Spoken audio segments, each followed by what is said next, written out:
Hey, good afternoon. We're going to do a little bit of a critique on a video that uh, it was an interview that was done yesterday by former architects and engineers founder Richard Gage, and he interviewed Barbara Honegger. Um, Barbara Honegger served under the Reagan administration and is also a proponent of many fringe conspiracy theories about 9/11 that are just demonstrably false. And today's video, I took an excerpt. They did an interview yesterday, which lasted 2 hours. I'm not going to show you the whole 2 hours. In fact, the video I took out, the part of the video is the 14 minutes long, and it caters to Honegger's assertions that the planes that took off out of Dulles and Logan were not the planes that crashed into the Pentagon or in the World Trade Center. In fact, they were swapped by remote control technology, landed somewhere, and then drone aircraft made to look like Boeing airliners then crashed into the Pentagon and Shanksville. But Honegger also doesn't think a plane hit the Pentagon. She thinks a bomb blew up and the plane actually crashed into the heliport. I mean, her positions regarding these, regarding the World Trade Center Pentagon always shift slightly a bit, so it's never the same. Nevertheless, I'm going to easily show her position to be quite false. So what we're going to do is I'm going to play this video. I'll move myself over here, down here, or up over here. So what I'll do is I will play the video and we'll stop it and see from there. Let's see what's going on. So, all right. So now this is getting into my own research. So evidence, so this is just some of the evidence. In a podcast like this, I can't go into all of it, but I'll be giving you the. Well, I mean, let me stop you right there. In terms of a podcast, you had 2 hours. I mean, it's not like no one's stopping you from providing all the evidence. If you're showing some evidence, but you don't actually show any evidence whatsoever, and I'll show that. The sources of my publications that people can read at your leisure. But this is just some of the evidence that at least two of the planes, the World Trade Center 2 plane and the Pentagon plane, in my studied opinion, were hijacked by studied opinion. Remember what words matter. So right. So in her studied opinion, you not see the problem already, right? I don't care about your opinion. You're making a statement of fact that Flight 175 and 77 were not hijacked planes. They were drone made to look like planes. You're saying that as a statement of fact, and your evidence is your opinion. Remote control technology. They were then landed by that remote control technology and then swapped, traded out for different planes that were then also remote controlled into the targets. Okay, that is what I believe is the modus operandi. That's what I believe. You got to listen when people talk. Listen to the wording. Try to, right? It's my belief. That's what she said. Before that, she says, in my estimated opinion or my studied opinion. Remember what the words, opinion, belief. She never said it is through fact. It is through knowledge that I can provide. She didn't say, oh, this is a fact. She said, it's my belief.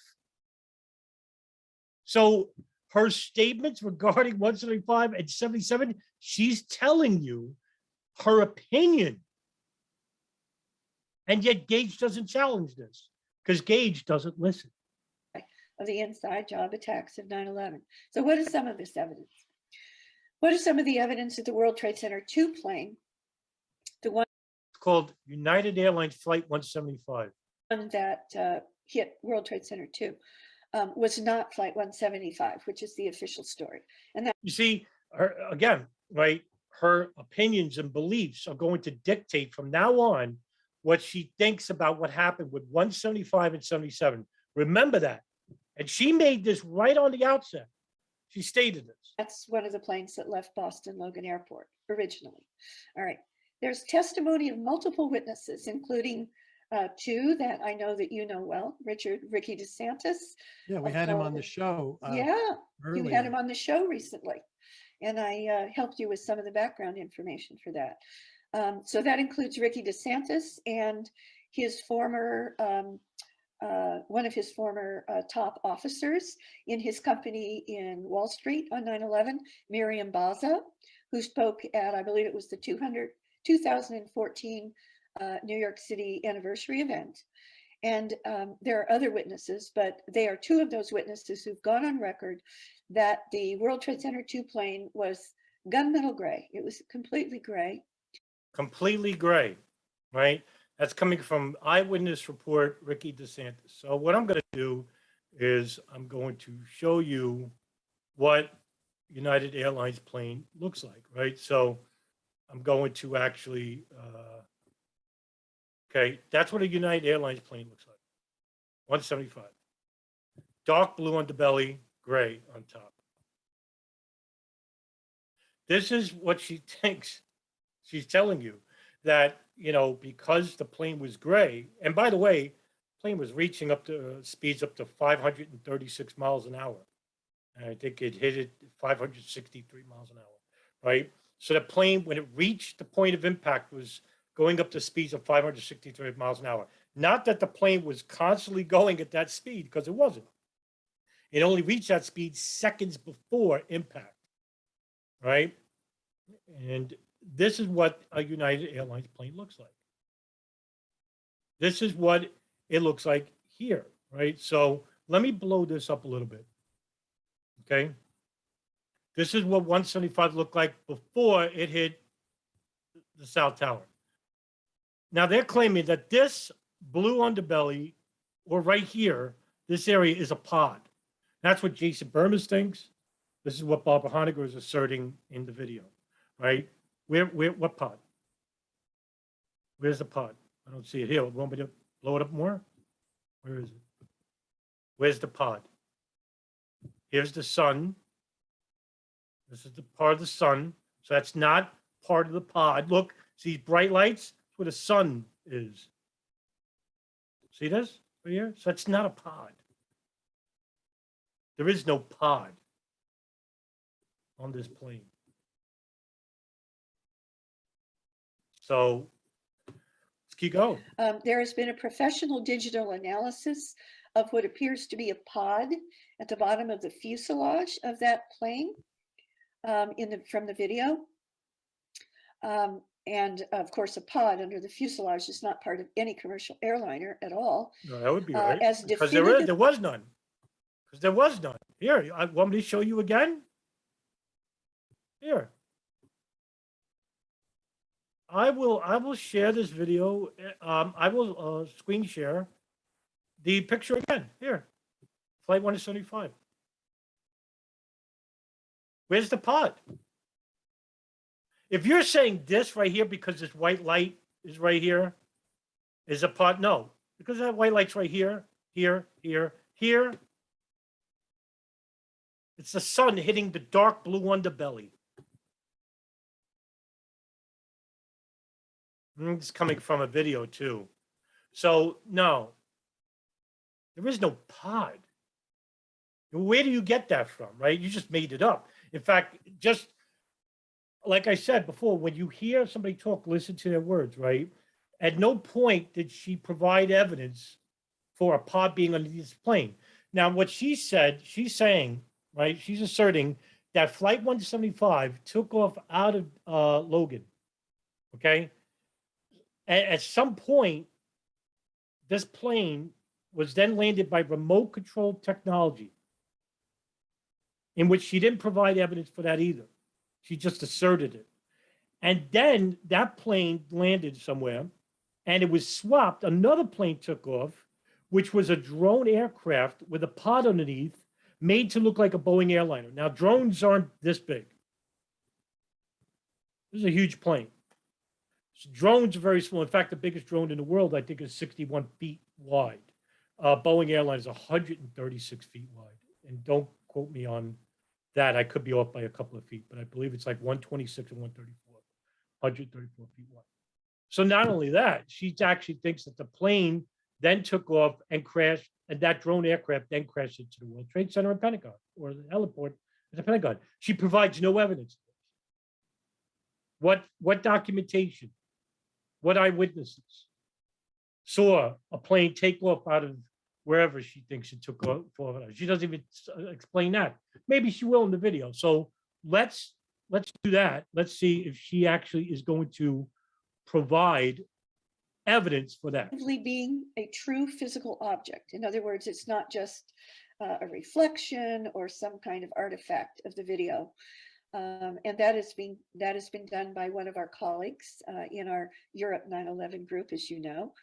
The big one to me are the deep basement explosion or explosions that have been documented by seismic evidence. And that's false. There's no seismic evidence to show for that. Now, were there explosions in the basement? Yes, there were, because eyewitness reports, and that's, you could see that on YouTube regarding, and I have the news reports on my own playlist where you could hear people basically being interviewed by, I think it was Eyewitness News, ABC, where they're basically saying, in the basement levels, saying that they heard additional explosions down there. Expert seismic analysis, as well as Willie Rodriguez's testimony. Well, no, he wasn't in World Trade Center 2. He was in World Trade. Now, what this obviously has anything to do with remote control technology, drones with pods underneath, I have no idea. None whatsoever. It has no affiliation whatsoever. Center 1, but by eyewitness testimony that there was a deep basement explosion or explosions. See, she'll refer to eyewitness testimony when it's convenient for her to provide an assertion, right? But when there's over 88 people who witnessed an American Airlines plane crash into the Pentagon, oh no, those eyewitnesses don't count because they didn't see that and they're lying. 17 seconds in the deep basement of World Trade Center 2 before the plane hit stories and stories and stories up above, after which the plane, 17 seconds later, had to impact the tower, as its impact and the fires therefrom was the cover story for the controlled demolition, which was the real reason for the collapse. I will quote you, Danny Jowenko, the Dutch demolition expert, who basically said that World Trade Centers 1 and 2 were not demolitions. And I know the Truth Movement loves to quote Danny Jowenko regarding Building 7, but they don't quote him for 1 and 2 because he doesn't even think they were demolitions. That's coming from the demolition expert the Truth Movement basically uses as evidence for a demolition at World Trade Center 7. But which at that time, 17 seconds before, that plane was still far enough away that a real human pilot could have diverted it, and that could not be allowed. Therefore, it had to have been remote controlled. Okay, so her assertion is that if there was a human being behind the plane, it could have been diverted, right? That the plane could have been remotely guided into the World Trade Center. Well, if that's the case, basically, I don't necessarily disagree. Is that that the planes were hijacked, and without the hijacker's knowledge, that the planes were then taken over by remote control technology to ensure that the planes crashed into those targets. That's a really rational scenario. Now, I don't know anything about remote control technology. I do know that in 2006, Boeing was awarded the rights for the uninterruptible autopilot. That technology actually existed even pre-2001. But again, this is what Dan Hanley suggests, right, for a pilot. He basically says that there's no need for hijackers when you have remote control technology. Well, yes, you do need hijackers because you have people on the planes who basically made phone calls and said, hey, we're being hijacked. Unless, Barbara Honegger actually thinks that none of the planes actually had calls because they were all faked or they were all manipulated or they were all coerced in some Air Force hangar. That's what Rebecca Roth actually believes. All of this is speculation. It's evidence against the contrary, right? The evidence shows that the people did get phone calls, and they were made on airphones and some were made on cell phones, and that these people did receive calls, and there was a number of people that received calls, mainly from Flight 93. In fact, there were more calls on Flight 93 than there were on any other hijacked airplane. But there were hijackers, and there were hijacked airliners, and there's evidence to suggest that there were. I mean, I want me to pull it up. I could stay here for another 30 minutes. You could basically look that up on my channel. It's on the playlist. I provide that evidence for you. Honegger doesn't. She basically asserts things. And people who are no planers, people who don't believe planes were hijacked or planes crashed anywhere on 9/11, they'll believe her. Like, they'll believe her. And she, remember what I said before, what she said originally. She says, it is my studied opinion. What does she say after that? It is my belief. She didn't say, this is a fact from ascertained knowledge, from information. She didn't say, this is a demonstrable fact. She said it's a belief. Well, you can believe whatever you want. An opinion is not a statement of fact, it's an opinion. Now, when I first mentioned this analysis, which is Now, if that's the case, if there were planes that were remotely controlled, then why didn't Flight 93 crash into, say, the White House or the Capitol? Crashed into a field in Shanksville. So I don't know what to tell you. I mean, is it because the people were almost at the controls of the cockpit, and that's the reason why they crashed into the field? Like they remotely guided into the field? Could be. Because then they would say, hey, there's only 2 hijackers in this plane cockpit. They killed one guy outside the door. And that's coming from the victims' families who heard the cockpit voice recorder during the Zacharias Moussaoui trial of 2006. One guy outside the door, 2 in the cockpit. Hey, how many is that? 3. Well, we've been told by the FBI and the 9/11 Commission report that there were how many? 4. Oh, I think we should start asking questions. But guess what? Those questions won't be asked if you don't believe in hijackers or hijacked planes. And thus, you won't get into the real anomalies. And in Flight 93, the anomaly is Ziad Jarrah. But God forbid, if you looked into his background, his family background anyway, you might see something that is of enormous value. But if you don't believe in hijackers, why would you look into the profiles of people that you don't believe in? Which leads me to, to question about Honegger's motives. my own. In conclusion, to Willie Rodriguez at the big, one of the big conferences in June 2016 in Los Angeles, 9/11 conferences. He jumped up and down like a little boy and came out from around the table and pulled his key, his master key to the World Trade Center 1 out and let me hold it and ask. All this is irrelevant to the point regarding the slot. Evidence, at least 2 of the planes were hijacked by remote control technology, landed and swapped for planes, then remote controlled to their targets. So far, her evidence is this slide.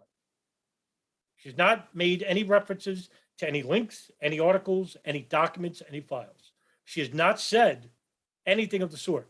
So she's talking about Willie Rodriguez and explosions in the basement of World Trade Center, which have no relevance to this slide, none whatsoever. But that's what happens when you don't have evidence for your claims, and then you have to go off on a different tangent or a story to basically confuse the listener. Me to kiss it.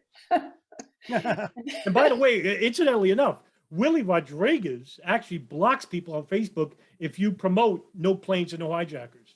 So that, I think that's kind of ironic. So that was another one of my kind of major moments in 9/11 truth. So now moving on to just Well, some wait a of the second. evidence. I Go ahead. have a comment on this, Yeah, Barbara. go ahead. The 17-second delay doesn't mean that the plane. You see, now, Gage, you make a mistake here, right? You let the person present the argument. The comments come at the end, not during, because it just interferes with the presentation. Were swapped. No, it doesn't. No, we'll get to that. That's totally different. Well, it That's says totally this is separate. under the heading, the World Trade Center 2 plane wasn't flight 175. It could have been flight 175 and still had bombs going off in the building before the Oh, plane. yes, hit. absolutely. We will get to that. I can't get everything on one slide, but this is just a piece of evidence that whatever plane it was, and we'll get to that, that whatever plane it was, whether it was 175 or a swap plane, this nevertheless applies to that plane. Okay, so if there's a deep basement explosion 17 seconds before whatever plane it was hit, that plane had to impact. It could not be allowed to miss the tower or be diverted from the It almost did. Flight 175 almost missed the World Trade Center tower. Actually, it almost crashed into two other planes on its way to the World Trade Center. I forgot the name of those planes, but the pilots actually were warned by FAA in New York. I'm sorry, Air Traffic Control in New York, that basically said, move out of the way. This plane is wayward, and we can't get in contact with it. Nobody's contacting air traffic control regarding the pilot of 175, and it basically almost missed the World Trade Center South Tower, and basically hit on an angle, and that's why that tower fell first, because it hit at an angle, almost missing it by a mere feet. tower by a real pilot. Well, that could have been an accident. I mean, the 17 seconds does sound like a mistake on somebody's part, because they wouldn't want to be obvious about bombs going off before the planes hit. So it's Well, not an indicator that it was a military plane. No, I'm not saying it is. I'm trying to say it's not I'm not making any claim about what the plane was in this particular Right. piece. Yes, you are. You already did. You're basically questioning whether 175 was the actual plane. And anybody could look into your past videos. You don't believe any of the planes were hijacked. You said that repeatedly. And like I said before, I mean, you tend to change your speculative ideas over time. I heard you say sometimes, well, yeah, the planes that did take off were actually hijacked, but then they were swapped in midair. I've heard you say that you don't believe that they were even hijacked at the airports. So it's like, no one really can pinpoint your position. I mean, they could generally can, but they can't say, oh yeah, I know what she thinks. This is her, or this and that. It always changes over time. And that's why nobody should be following her for 9/11 information, because nothing she says is demonstrably true. Piece of evidence. The pilot, if the bomb did go off in the building, it was down in the basement too. He wouldn't have never seen it. He wouldn't have, well, anyway, we're speculating. But you're speculating all throughout the presentation, which is so far 5 minutes in. Everything you said was speculation in this, Honegger. And Gage, stop interrupting stop interrupting the presentation. You wait until after the presentation is done, then you take comments and questions. My point here, Richard, is that this is reason to believe that there was no human pilot in control. See, there you go, right there, right? She doesn't believe there were human pilots at the controls. Now, how would she know this? That's my point. That this is just another piece of evidence that this particular plane was remote controlled. And as I mentioned to Willie Rodriguez before he jumped out from around the table with the master key to the World Trade Center 1, I said, Willie, this is evidence that the very same person or individuals who were controlling the plane also detonated the explosives. I mean, what a remarkable statement when you think about it, right? Like I said, remember, listen, all right? She said a statement, and she's saying it as a statement of fact, that the persons in control of remotely guiding the planes were also in charge of the detonations in the World Trade Center. What's her evidence for that? It had to be the same group of inside perpetrators. She doesn't even name names. She said it has to be the perpetrators, inside perpetrators. Who are they? What information are you using, which can be shown to the public, that you think that the same people who remotely guided the planes, which would be Dob Zakheim for you, were also in charge of detonating the World Trade Center in the basement? Once those If you had your button on the explosive device, you probably time them so that they happen simultaneously. And that would be the yes. obvious They- solution to that. yes, What but evidence are that's- you using? That's still, you're still making an argument that it's the same group of insiders who are responsible for both, in my opinion. I don't care about your opinion, right? I want to know what you know. Imagine going to court. Imagine having Honegger go to court and say, this is my opinion. I think this and this, this. It's my belief that this happened. Can you imagine the embarrassment? You know, she would be escorted out of the court. But this is what the truth movement is getting behind, because she's part of the lawyers committee for 9/11 inquiry. Why they would have her on board, I have no idea. Can you imagine that? Yeah. Okay. Okay. Yeah. Okay, okay. So moving on to the Pentagon plane was, Whoa, wait a minute. Where's your evidence to suggest any of this? We're going to 77 already. Hey, anybody out there, if you're a truther, right? If you're a truther, and I'm not making fun of you, it's not you. You're a victim in all this, right? If you follow Barbara Honegger, I want to know what evidence she's using to suggest that Flight 175, one, was remotely guided into where, right? She doesn't state where it landed, right? Two, that all the people got off of that plane, made phone calls at where? Three, that a plane, which was a drone outfitted with a pod underneath, took off and made to look like a Boeing airliner, took off out of where? And that crashed into the South Tower. What evidence does she suggest for this? She didn't provide any evidence. She just said it because that's where her presentation said. There's no references here.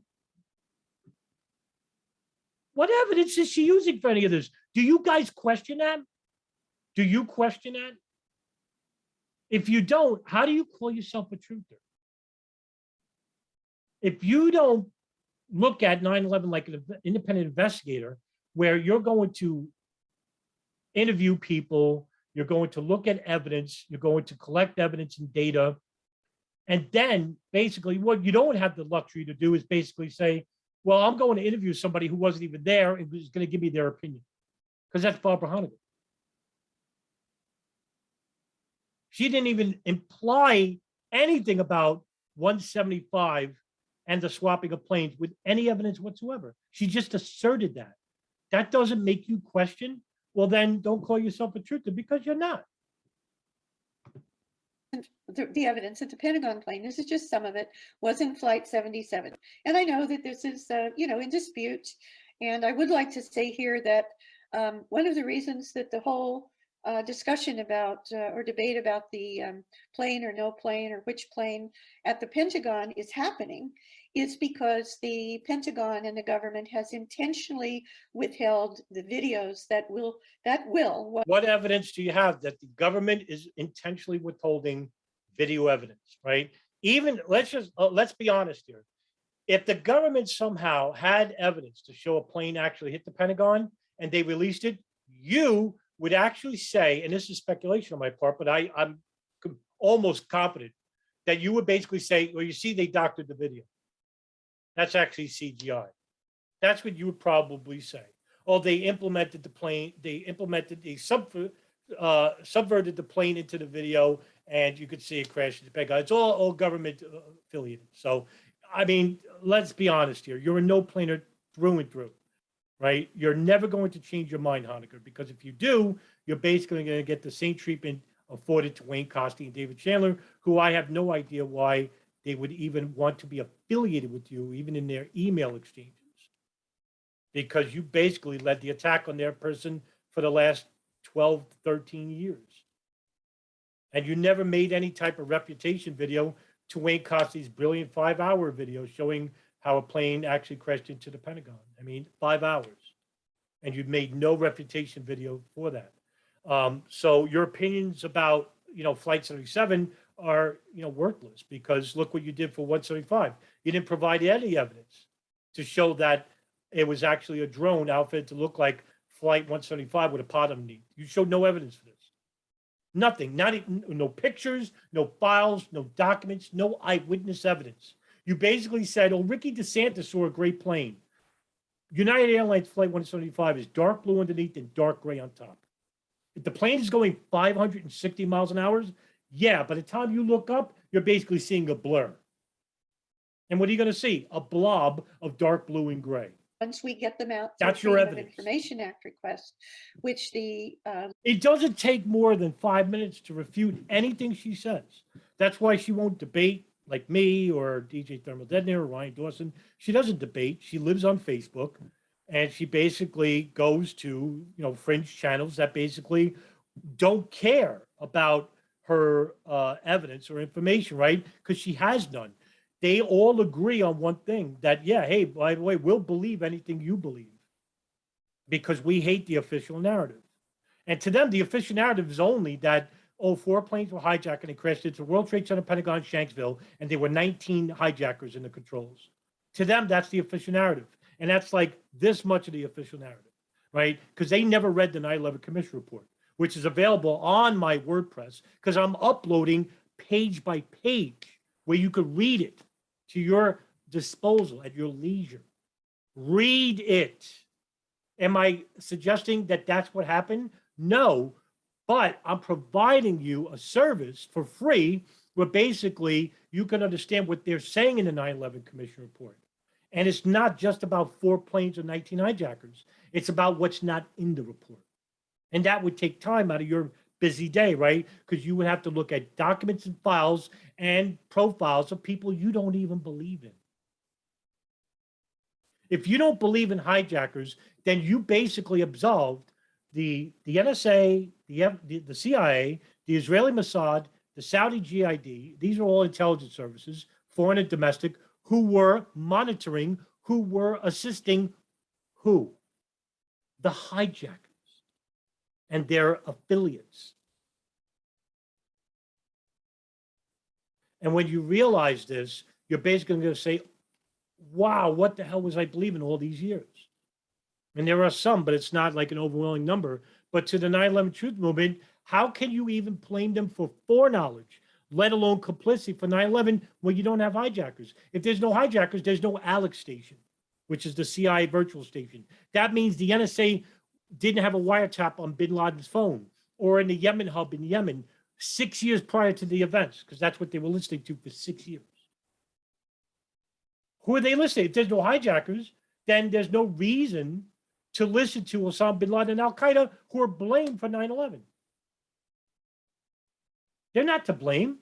Who are we blaming? Dov Zakheim with an Atari joystick in the basement levels of his house, remotely guiding planes like this?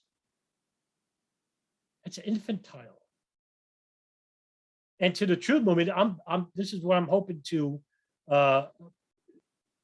promote the message to. It's not so much, the people that are serious researchers like DJ Thermoden and Ryan Dawson. These, that's an echo chamber, right? They already know that the planes were hijacked and the intelligence services were. This is not to them. This is to the Truth Movement, who basically listen to Barbara Honegger. She's not providing any evidence so far for anything she says here so far. Lawyers Committee for 9/11 Inquiry is going to be doing in the very near future. Once we get those videos, hopefully, they will actually show what's happening. And actually, I don't need a video to know what happened at the Pentagon. In fact, let me just show you, right? Instead of just looking for Barbara Honegger, you weren't even there, okay? So what I'm going to do is I'm going to play some videos, which I'm going to share with you here, about people. Here's another one. This is Lieutenant Colonel Brian Birdwell. He was actually inside the second floor of the Pentagon. Let's hear what he has to say. Going out to go to the men's restroom that morning, I actually walked through this pathway, took a left up the building, went to the gentleman's room, came out, and was on my way back to the office. And so had I stepped out to the men's restroom a little sooner, I would have been in the path of the plane. On my return from the restroom, had I stepped out any later, I would have been in the path of the plane going to the restroom. My intent is not to go into the graphic details of the events, the hardships that my wife and I faced, but rather to discuss with you the larger issues, a more strategic view of why this country has the resiliency and he was burned and 60% strength over his body, okay? 87 eyewitness accounts before and after American Airlines Flight 77 crashing into the Pentagon. Steve Riskus, I saw the plane hit the building. It did not hit the ground first. It did not hit the roof first. It hit dead center on the edge. Sean Boger, I looked up and I saw a big nose in the wings of the aircraft coming right at us, and I watched it as it hit the building. Donald Bouchreau, retired naval officer, Great Falls residents, right? Okay, at 9:40, I was driving down Washington Boulevard, Route 27, along the side of the Pentagon, when the aircraft crossed about 200 yards in front of me and impacted the side of the building. Mike Dobbs, we saw a plane coming toward us for about 10 seconds. It was like watching a train wreck. I was mesmerized. At first, I thought it was trying to crash land, but it was coming in so deliberately, so level. Albert Hemphill, I walked in the office and stood peering out the window, looking at the Pentagon. As I stood there, I instinctively ducked at the extensive loud roar and whine of a jet. The office and stood peering out of the jet engine speeding up. Immediately, the large silver cylinder of an aircraft appeared in my window, coming over my right shoulder as I faced the west side of the Pentagon, directly toward the heliport. Stephen McGraw, that's the priest we saw. Danielle O'Brien, we started moving the planes as quickly as we could. Then I noticed the aircraft. It was an unidentified plane to the southwest, still moving at a high rate of speed. I had literally a blip and nothing more. And she worked at the ATC at Dulles Tower. Joel Schumacher, my first thought, what he's not going to make it across to Reagan National Airport. But whoever was flying the plane made no attempt to change direction. It was coming in at a high rate of speed, but not at a steep angle, almost like a heat-seeking missile was locked into its target and staying dead on course. I mean, I could waste the next 20 minutes reading all of this to you. I will link it to the bottom of the description. These are all eyewitnesses who saw the plane crash into the Pentagon. 88 eyewitnesses seeing the plane crash into the Pentagon. And until they So why are you listening to Barbara Honegger? She wasn't there. Why, if you're an independent investigator involved in a crime scene, are you going to interview people who weren't at the crime scene, or are you going to interview people at the crime scene? do, the reason they're being withheld is almost certainly by Logic 101, that they do not show what the official story claims. Okay. No, what if they're holding the videos to create a diversion within the truth movement, suggesting that a plane didn't crash into the Pentagon? That's a better scenario, right? Because look at the truth movement now, fractured over this position regarding the Pentagon at Shanksville, because there's hardly any debris. Well, there would be hardly any debris when a plane is deliberately crashing into a building at a high rate of speed with 33,000 pounds of fuel on board. Basically, no engines are going to survive. No human bodies are going to survive. They're going to disintegrate upon impact because the plane at that point is a bomb. And yes, it has happened before. And this is something that me and DJ Thermal Detonator has constantly tried to show Jason Burmis, who basically called us trolls. That's why I don't take him seriously. He's not a 9/11 truther. He basically says that, because there's little debris at the Pentagon in Shanksville, just like Honegger, they basically, no plane crash happened here. Well, guess what? German wings 8925, 9525, basically crashed into the side of the Alps intentionally. The biggest part of the plane they found was the part of the fuselage. They found no whole bodies. PSA Flight 1771, which deliberately crashed into the ground at speeds up to 700 miles an hour. For those truthers who claim that planes can't go over their max limit, they can. 700 miles an hour. What did they find? The biggest part of the plane they found was half of the door. They found no whole bodies. So it's not like this is like a common anomaly. It's a rare anomaly to see an intentional plane crash. It's rare. Yes, it is. And that's the reason why you don't see much plane debris. And this is the reason why people like Barbara Honegger will basically jump on this and say, oh, no planes crashed here. Not understanding that the rare anomalies of an intentional plane crash are rare. And you'll see a common theme: lack of plane debris, no whole body. So what is some of the evidence in what we have so far that the Pentagon plane wasn't Flight 77? similar to the World Trade Center plane evidence not being Flight You didn't 170. show any. See, that's the thing. You didn't show any evidence about Flight 175 not crashing into the World Trade Center. You basically just said it didn't. That's all you did. You didn't show any documentation. You didn't show any files. You didn't show any photographs. You didn't show any eyewitness documentation regarding Flight 175 landing at an unknown destination, being swapped for a drone aircraft made to look like the plane. You just basically said it. That's all you did. You didn't show any. There's no evidence on a slide. Where is it? Where? I don't see anything. I don't see anything. And this all speaks to being remote controlled, or at a very minimum, not having the alleged hijackers on board. Okay. And if they were, not being in control of the plane, even if they were. It's a whole nother discussion. See, she doesn't even know. Did you just not hear her? Listen to that again. Or at a very minimum, not having the alleged hijackers on board. Okay. And Okay, it's again. not being Flight 170. What is some of the evidence in what we have so far that the Pentagon plane wasn't Flight 77? Similar to the World Trade Center plane evidence not being Flight 175. And this all speaks to being remote controlled, or at a very minimum, Listen. not having the alleged hijackers on board. Okay. Okay, she doesn't even make, she basically just holds that belief, right? Oh, we don't know whether they were hijackers on board. There could have been. This is not a statement of fact. Meanwhile, this is why I think she's more than just some ignorant person espousing fringe conspiracies. But I don't have evidence to show that she's intentionally misinforming people in the truth movement. Well, she does come out of the Hoover Institute, and she is part of the Jim Mars group. So there's that. I mean, there have been earlier truth proponents who basically, like people like Jim Hoffman, who basically asserted that Barbara Honegger is more than just what she deems that she is. She used to work for the State Department. What does that tell you? Served under Reagan at some capacity. October Surprise. You ever read that book? Or you ever read, it's free online, PDF form. And now she's all of a sudden comes out of the blue regarding the 9/11 truth movement.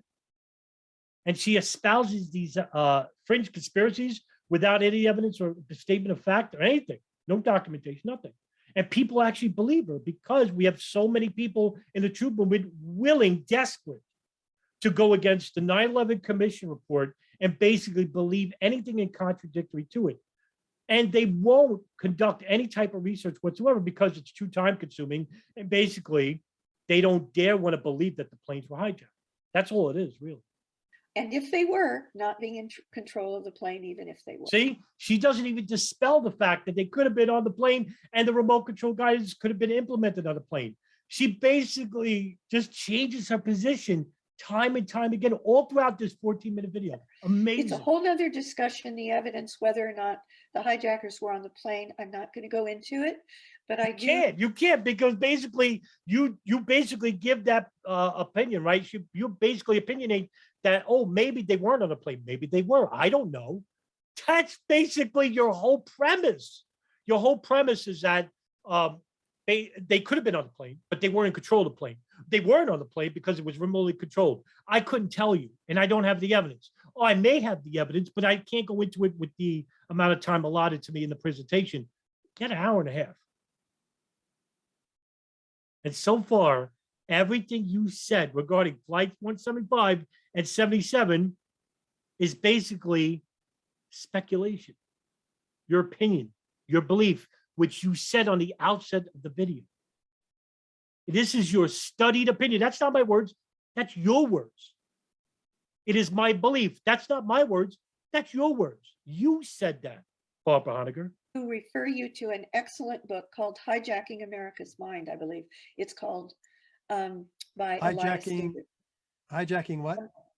Hijacking, I believe it's Hijacking America's Mind by, by Elias Davidson. Okay. Yeah, very important book. Okay, so what's just some of the tip of the Elias Davidson, I know that guy. iceberg of the evidence that the Pentagon plane was in Flight 77? Well, if you can establish that it wasn't, by compelling evidence, then by definition, by Logic 101, because we know Flight 77, a 757 American Airlines plane left Dulles Airport about 8:20 in the morning on 9/11, it had to have been swapped. Okay. Okay, so what's the evidence that it was swapped? That's the next question, right? A logical deduction would be, all right, if they were swapped, where's the evidence? All right. I So missed what the, is the I most? missed the logic there. Why did it have to have been swapped? Well, if the plane, if you understand that there is compelling evidence that the plane at the Pentagon was not the one that, Where's the compelling evidence? That's the thing. That's the question. In fact, Gage asked the right question. Gage, you're supposed to wait until the presentation is over. Then you ask the questions, not during. That's for future reference. That's if you ever see this video. left Dulles Airport, but there was a plane at the Pentagon, we know that, then it had to have been landed and swapped. What Oh, evidence? but you By haven't somebody. discussed yet the evidence that there were of the plane parts being different than the one that took off. What evidence is there?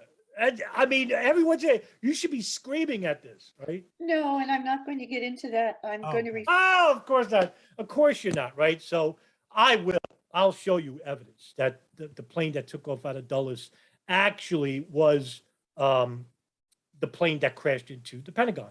And basically what we're going to go by is the evidence regarding the National Transportation Safety Board flight data study, which is available on PDF form, right? So this is the radar flight path. Now, radar flight path, basically, as you can see, here is where the plane took off out of. This is the radar data. Basically, there's the loop that people saying, oh no, this is actually the loop right here, where the autopilot is actually disconnected. And it shows you, look, I'll even blow it up. Okay, regarding here, shows you. A, departure from Washington Dulles Airport. B, reached assigned altitude of 35,000 feet. C, deviation from assigned course, assumed takeover point, where they think the hijacking happened. D, airplane heading east. That's not supposed to where the plane's going, right? E, change course to northeast. Autopilot disconnected. So this is where the autopilot's disconnected. Autopilot's connected at this point right over here. So the autopilot's disconnected. That means the pilot's in control of the plane. And then re-engaged. Okay, so I understand. All right. So the autopilot's, it was disconnected, then re-engaged. F, autopilot disengaged, which is basically just a few short miles with the loop. See the loop? Because they were going over the Pentagon, made the loop, and then descended into the Pentagon, in which I showed you the evidence of the eyewitnesses, right? And now here's the pressure altitude, okay? Takeoff, 820, A, departure from Washington. I mean, all this is basically the departure, right? Right there to the crash. Topographical map, the background of the plane. This is the loop they created. Look at this tight loop, right? Not so tight, God's sakes. And of course, this is the data that was transcribed from the flight data recorder. And at no point does it show that this plane actually landed somewhere and was swapped, and shows you right down to the millisecond. This is transcribed from the National Transportation Safety Board, right there. Does Barbara Honegger show any of that? So what happens when the transponder is turned off, right? The transponder, basically, it's a device that listens for a signal and responds with information about the airplane, including the ATC assigned code, altitude information, and additional aircraft info for certain equipment. But there are two ways the ATC can watch a plane, even when the transponder is turned off: primary radar and secondary surveillance radar. And that's what I showed you in the NTSB report, right? The plane radar, that's the radar coming from the ground.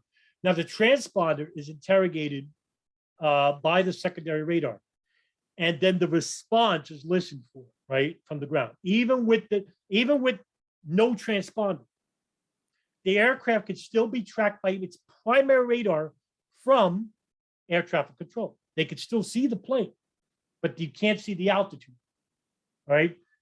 It's just normal radar that is good at seeing airplane-sized objects and not so great at seeing weather, and occasionally a spot like a flock of birds on the radar because it gives heat. The primary radar is what provides the blip on the radar. Remember when I read the information from Daniel O'Brien, where she said she saw the blip and tracks the airplane, that blip, but it was going so fast that she thought it was a military plane because no plane really goes that fast near the airspace and as low as it is. That's right. That would be right. Ronald Reagan Airport's right there too.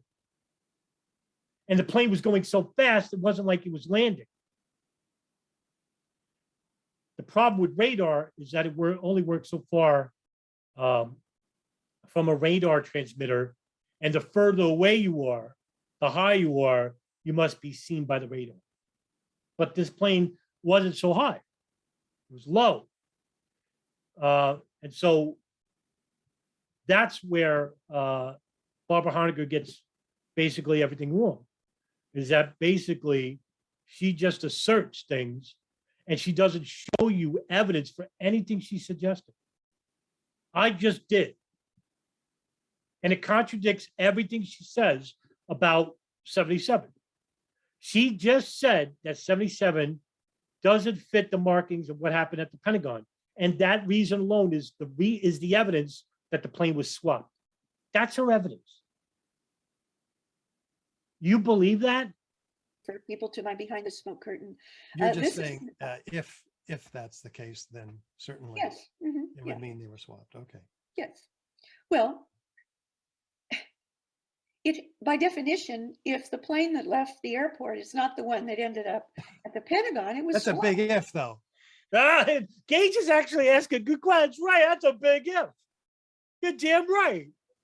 The next question is, what evidence do you have that the plane was swapped? I mean, that's not the subject of today's discussion. No, it is. It actually is because her presentation is suggesting it. But Well, allow me to I'm- give you the evidence, which I'm about to do. Oh, please. Okay. So the first piece of evidence, and I go into detail into this evidence in behind the smoke curtain. Our evidence is her presentation. Come on, man. You got truth movement. You got to start questioning these people. Her evidence is the presentation she made years ago in Seattle behind the smoke curtain.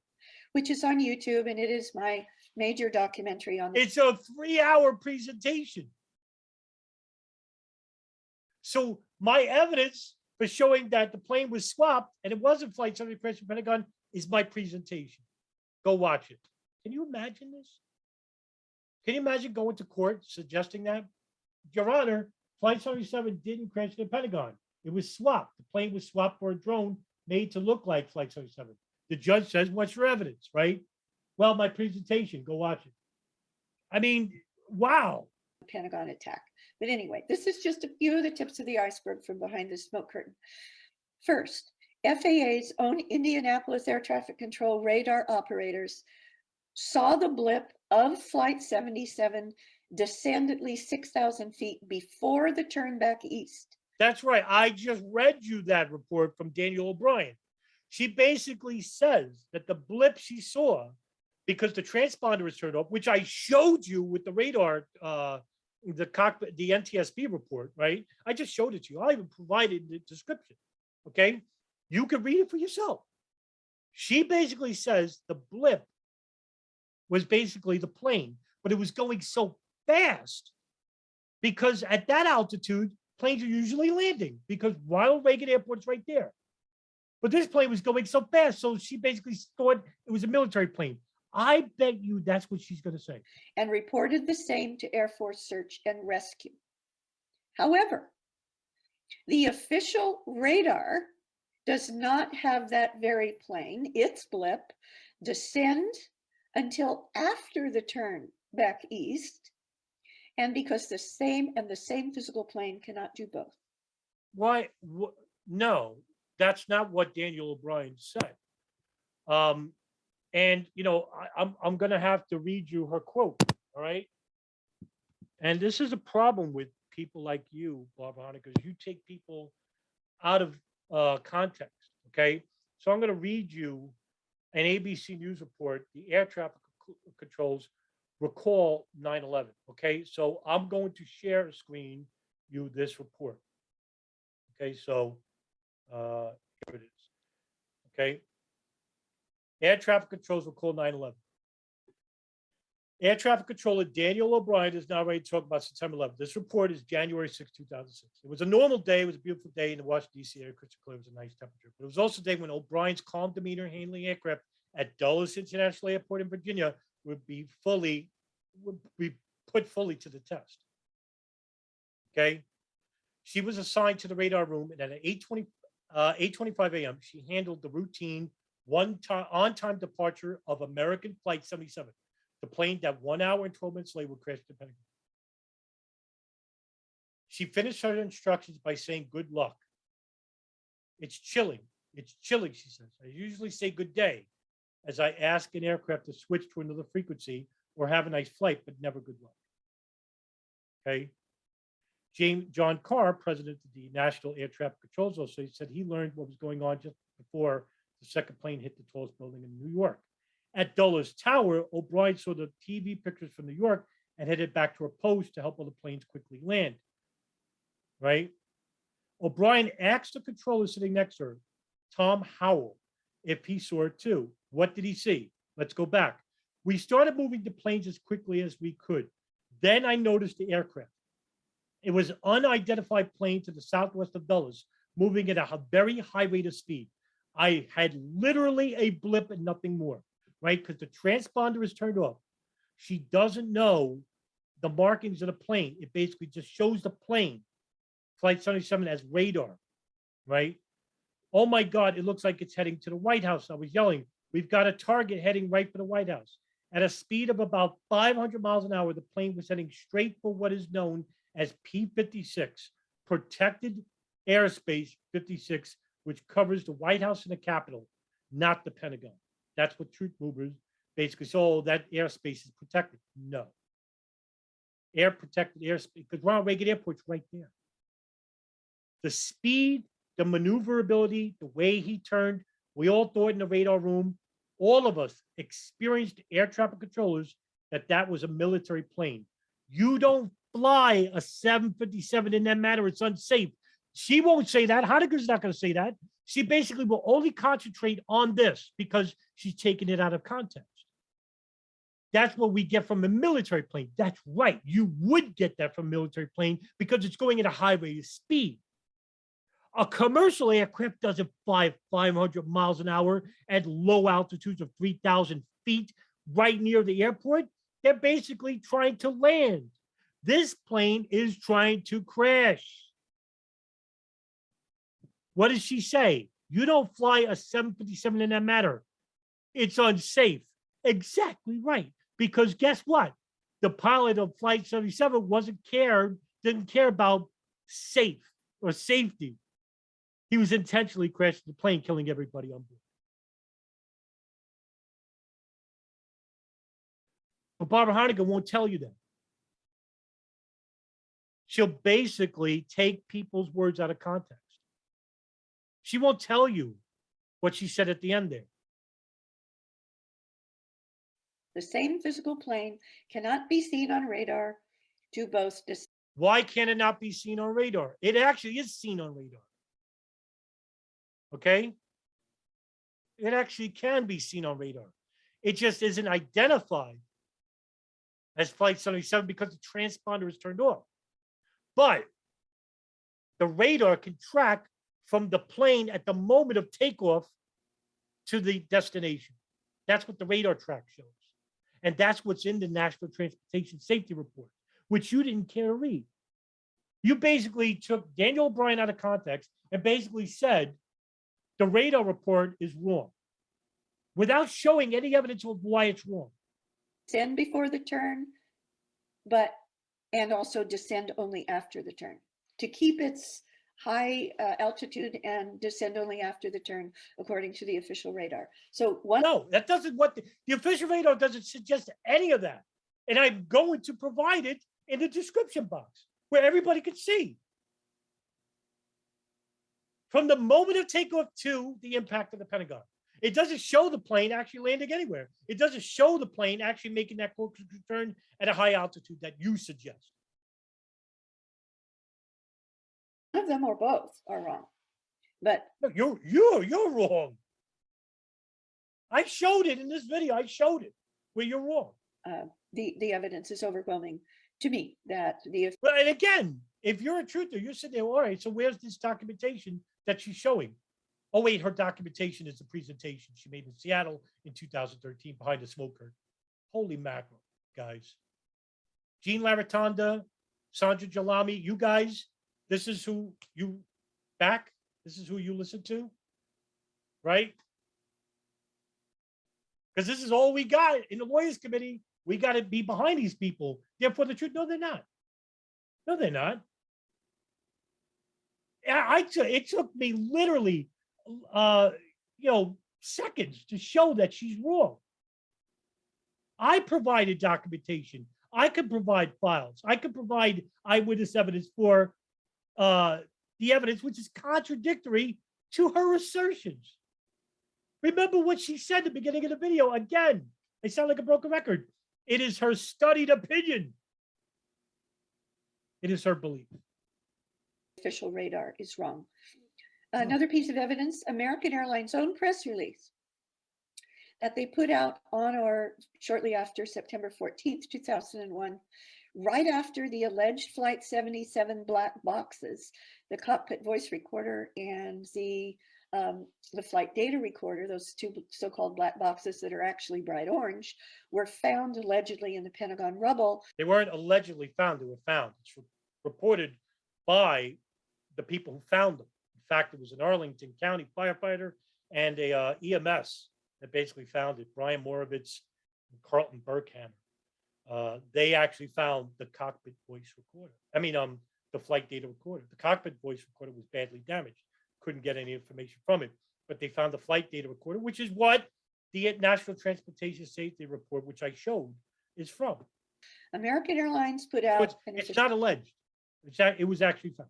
official press release saying when they saw the information about the cockpit voice recorder, they put out an official press release saying this is not from any American Airlines 7. No, that's not what they said. In fact, you're just making stuff up now. The cockpit voice recorder that they found, the NTSB later reported that the data was badly damaged and that you couldn't retrieve any data from the cockpit voice recorder. So I don't know what you were referring to regarding the cockpit voice recorder because they couldn't transcribe any data from it because it was badly damaged. So Barbara Honegger, my goodness. 157 on Really? 9/11. So if that was the cockpit voice recorder, which is in the tail of the plane right next to the flight data recorder, and they're both in the same. Again, why don't you show us the news reports regarding this that you basically said exist? Why don't you show us? She can't. Because it doesn't exist.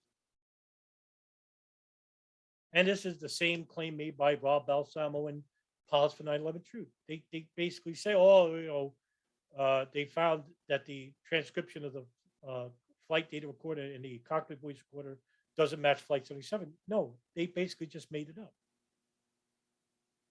They ain't show any evidence for it.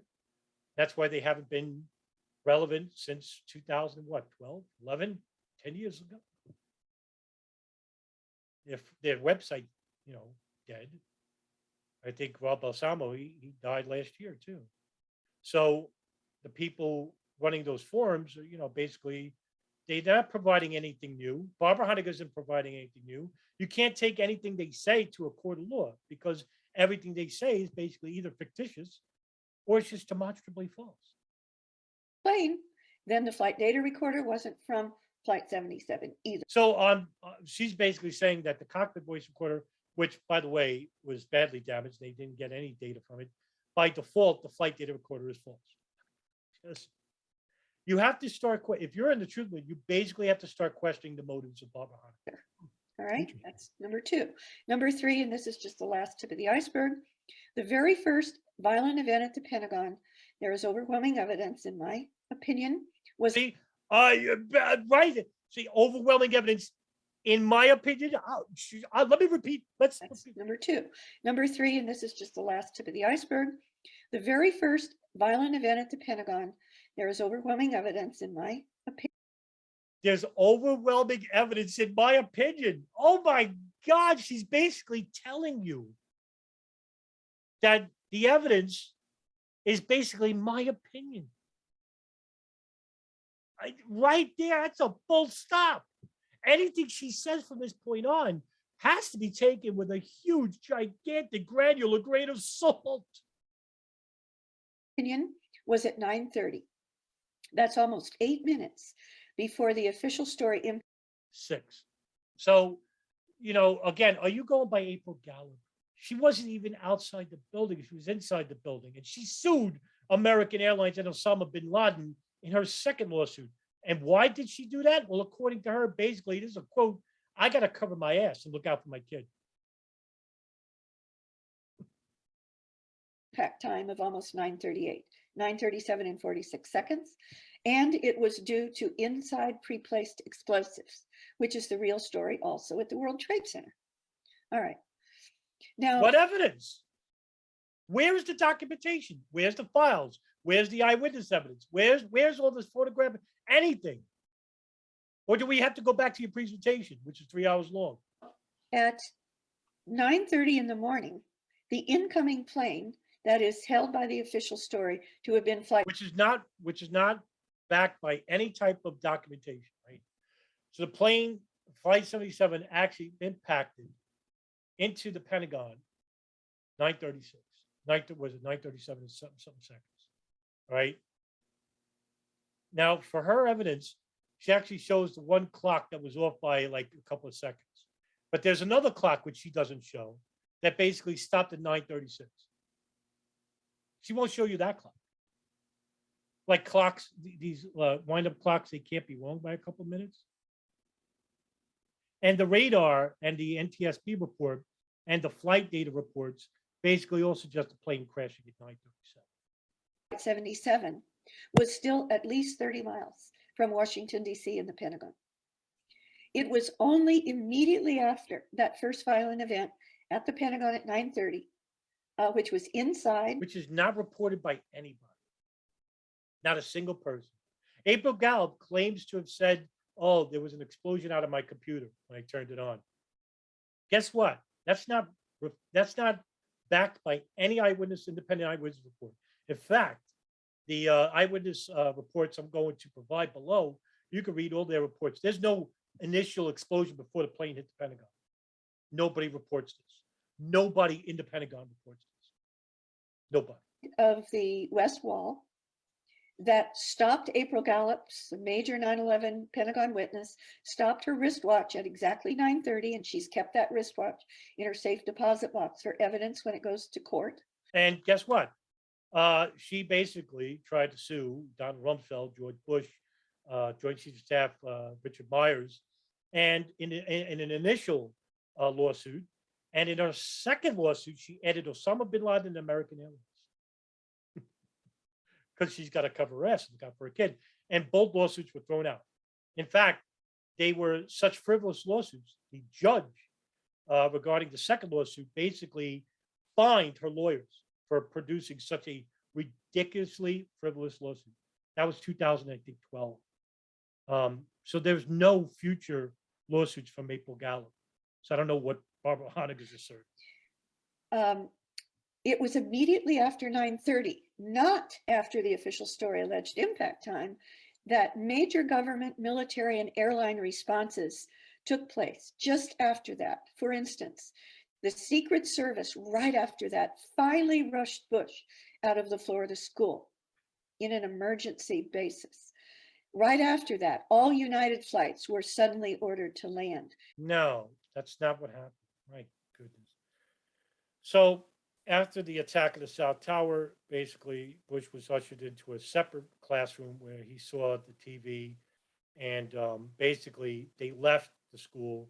They boarded Air Force One. I think they went to Alabama or Arkansas. Don't quote me on the state where he gave a first press conference, and then he refueled Air Force One because they were flying around. They didn't know where to land. They couldn't get clearance for land because Secret Service basically was suggesting that the airplane stay in the air. And they were going to go to, I think, initially near Cheyenne Mountain or something like that, near Colorado.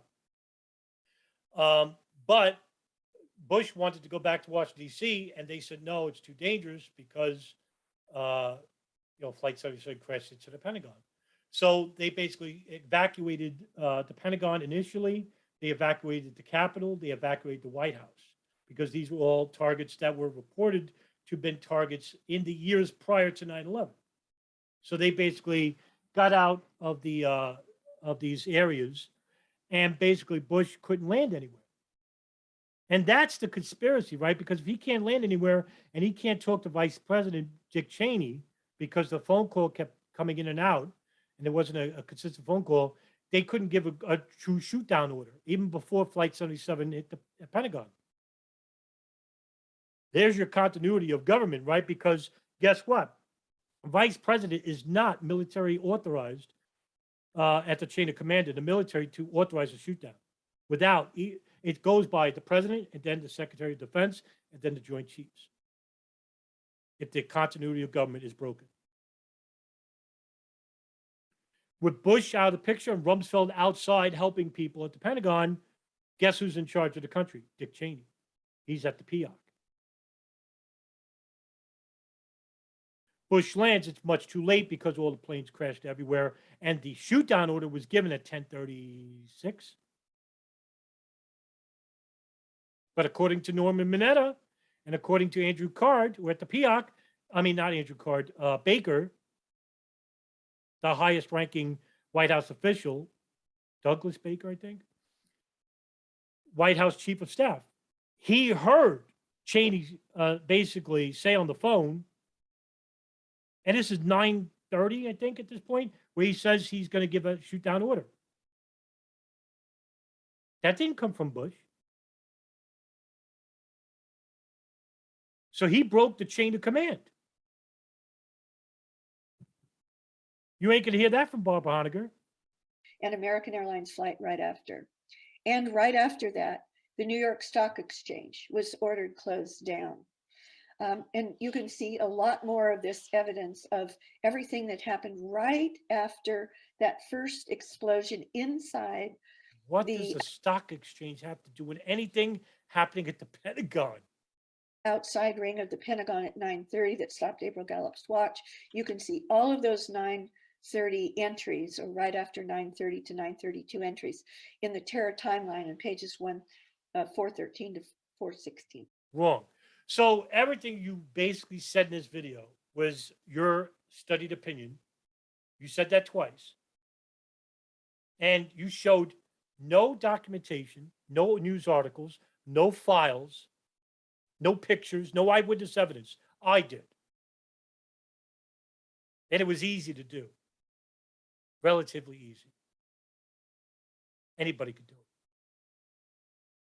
Everything you said in this presentation was demonstrably false.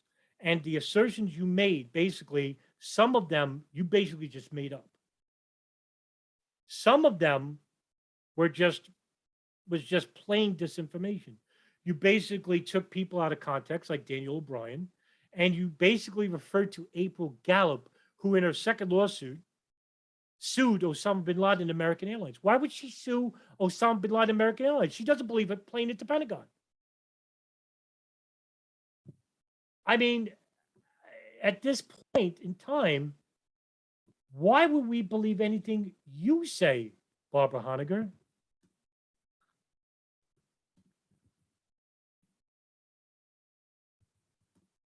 I'm gonna try and find the article for you. Here, okay, I got it. So I'm going to share this with you and then end the video, right? And this is amazing. I mean, really. Okay, from ABA Journal. This is dated September 12, 2011. September 11th survivor who claims U.S. allowed attack, what attack, has sued Dick Cheney, Osama bin Laden, and American Airlines. Let me blow this up so you can see it, right? A little bit bigger. April Gallup is leaving no stone unturned in her effort to recover money. That's what this is about. After surviving the September 11th attacks on the Pentagon, April Gallup has filed suit against Dick Cheney, alleging the United States allowed or arranged the September 11th attacks. She has also sued Osama bin Laden, a bank, and American Airlines.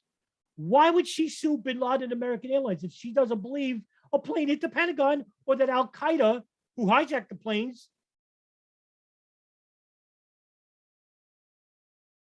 in general?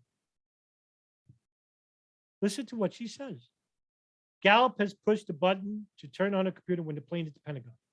Gallup's 10-week-old son, Elisha, was with her at the office, first day back from maternity leave. Gallup tells the Post she didn't see any aircraft wreckage and there was no fire from the jet fuel. Meanwhile, I just played evidence of Brian Birdwell, who basically was burned by the jet fuel of the plane. He was there. I was 50 feet from the impact zone. The engine should have been in my lap. Her lawsuit against Dick Cheney contends the Pentagon was destroyed not by a plane crash, but possibly by a missile or explosives on the orders of the U.S. leaders. Well, then that would mean that she shouldn't be suing Osama bin Laden and American Airlines.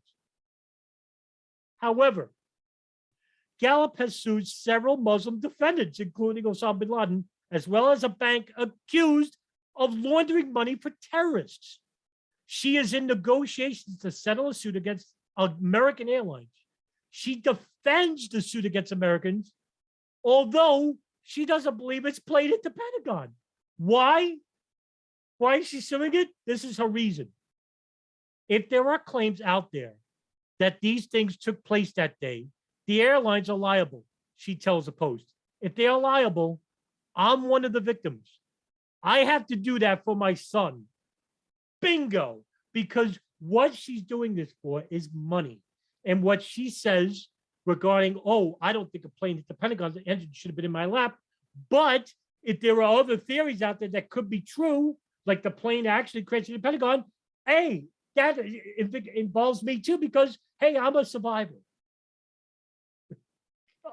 I mean, it's incredible that the truth movement actually will believe people like Barbara Honegger and April Gallup, who are basically just doing it for money, doing it for fame. And they're misinforming people in the truth movement on purpose. Why? That's the next question, right? Because then it would mean that Barbara Honegger is basically not just someone who's profiteering or trying to remain relevant in the truth movement. Now she's something nefariously, something far more dangerous.